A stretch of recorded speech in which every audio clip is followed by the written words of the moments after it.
7 kejadian mistis di luar rasionalitas tentang Syekh Abdul Qadir Al-Jailani. Nama Syekh Abdul Qadir Jailani sudah sangat santer di Indonesia. Beliau adalah waliullah paling masyhur dan paling banyak diadakan haulnya, yakni pada tanggal 11 setiap bulannya.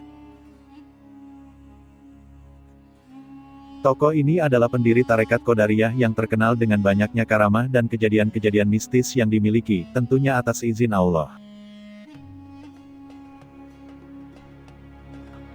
Banyak kisah dan kejadian mistis yang dialami oleh Syekh Abdul Qadir Jailani yang mana hal itu menunjukkan kekaromahan dan kewalian beliau, bahkan hal itu sudah nampak sejak beliau masih kecil. Berikut beberapa kisah dan kejadian mistis yang ditulis dalam buku Manaqib Syekh Abdul Qadir Jailani.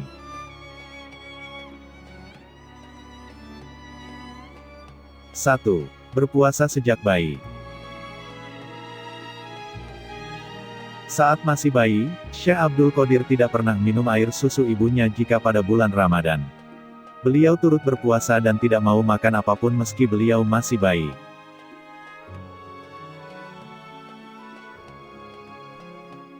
2. Ditantang oleh 100 ulama. Syekh Abdul Qadir didatangi oleh 100 ulama untuk coba menandingi keilmuan beliau. Setelah 100 ulama itu tiba di rumah Syekh Abdul Qadir, mereka dipersilahkan duduk, kemudian Syekh Abdul Qadir menundukkan kepala, lalu dari dada beliau keluarlah cahaya terang. Kemudian cahaya tersebut menyelimuti hati para ulama tadi, hingga para ulama merasa kagum dan mengurungkan pertanyaannya tadi. 3. Menghidupkan bangkai ayam. Saat itu Syekh Abdul Qadir berada di warung, kemudian ada wanita menantang Syekh agar menunjukkan kewaliannya. Namun Syekh tidak mau sebab ia merasa bahwa dirinya hanyalah orang biasa. Setelah itu wanita tadi melempari Syekh dengan bangkai ayam. Maka Syekh Abdul Qadir mengambil bangkai ayam itu dan berdoa kepada Allah. Alhasil, bangkai tadi hidup kembali. 4. Berguru kepada Nabi Khidir. Pada usianya yang sudah matang, Syekh didatangi oleh seseorang yang arif dan beliau tahu bahwa itu adalah Nabi Khidir.